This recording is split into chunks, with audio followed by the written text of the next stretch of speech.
Méditer, c'est tout d'abord prendre un temps pour soi, pour se poser, se recentrer, s'observer de l'intérieur, tout en prêtant une attention particulière à l'instant présent. Mais c'est aussi ouvrir son champ de perception et s'autoriser à se mettre dans un état de réceptivité différent de celui que l'on connaît habituellement au cours de notre journée. Bien qu'avec de la pratique, on puisse conserver cet état méditatif en toutes circonstances. Enfin, je dirais que méditer, c'est pour un temps se libérer des limites de notre conscient. Ce n'est plus moi, mon corps, mon pays, mon travail, mes amis et ce que je connais, mais c'est un tout, un ensemble dont je fais partie, avec un potentiel illimité. Méditer est accessible à tout le monde, quel que soit son âge. Ce n'est pas réservé à un certain groupe de gens, ni à une certaine religion, ni même n'est limité à une certaine technique. Je sais que la méditation de pleine conscience est très à la mode en ce moment, et c'est très bien, mais il en existe beaucoup d'autres, telles que la méditation transcendantale, Silva, Vipassana, sensuelle, zen, bouddhiste, chinoise, etc. Personnellement, j'y rajouterai la contemplation comme une forme de méditation que nous pratiquons naturellement depuis qu'on est tout petit. De façon générale, quand on parle de méditation, toutes les techniques qui nous font nous sentir bien, d'où qu'elles proviennent, méritent notre attention.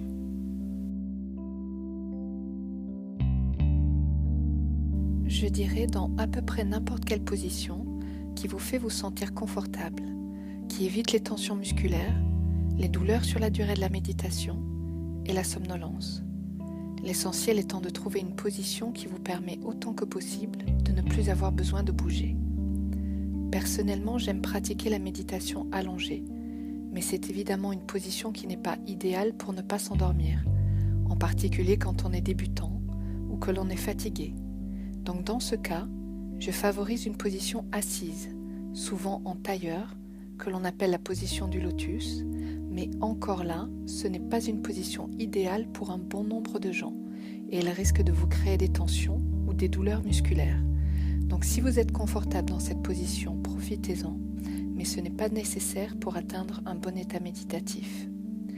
Donc, selon la situation, j'utilise aussi un coussin de méditation, qui a une densité ferme et une hauteur suffisante pour maintenir mon bassin stable et me permettre d'avoir le dos bien droit et donc d'avoir une respiration ample et libre. Tout simplement car l'état de méditation au niveau des ondes cérébrales du cerveau est très proche de celui du sommeil.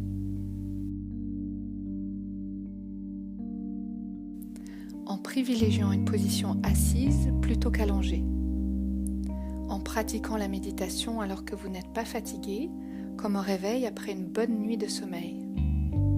En pratiquant la méditation dans une pièce lumineuse et suffisamment bien aérée. Enfin, en tâchant de maintenir une certaine vigilance quand vous êtes en état de méditation et que vous sentez que vous glissez doucement vers l'état de sommeil. Avec de la pratique, vous verrez que votre corps s'habituera à cet état de méditation sans glisser dans le sommeil. Il vous deviendra alors de plus en plus facile de maintenir cet état de vigilance tout au long de votre méditation. Rassurez-vous, cette problématique est très connue des méditants. Arriver à faire le calme dans sa tête est une question d'habitude et d'entraînement. De façon plus technique, l'activité du cerveau se manifeste par des ondes cérébrales électromagnétiques qui sont mesurables en hertz. Ces ondes varient selon ce que nous sommes en train de faire. En état d'éveil, le cerveau fonctionne en ondes bêta, mais dès que l'on prend une position confortable et que l'on ferme les yeux, nos ondes cérébrales ralentissent automatiquement et nous entamons alors la descente dans les ondes alpha. En maintenant notre position, l'ensemble de notre corps finit par se relâcher.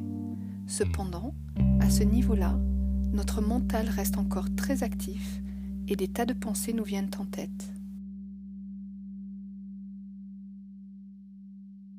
Tout d'abord, en acceptant ce qui est, Vos pensées font partie d'un processus normal de descente progressive vers l'état de calme mental.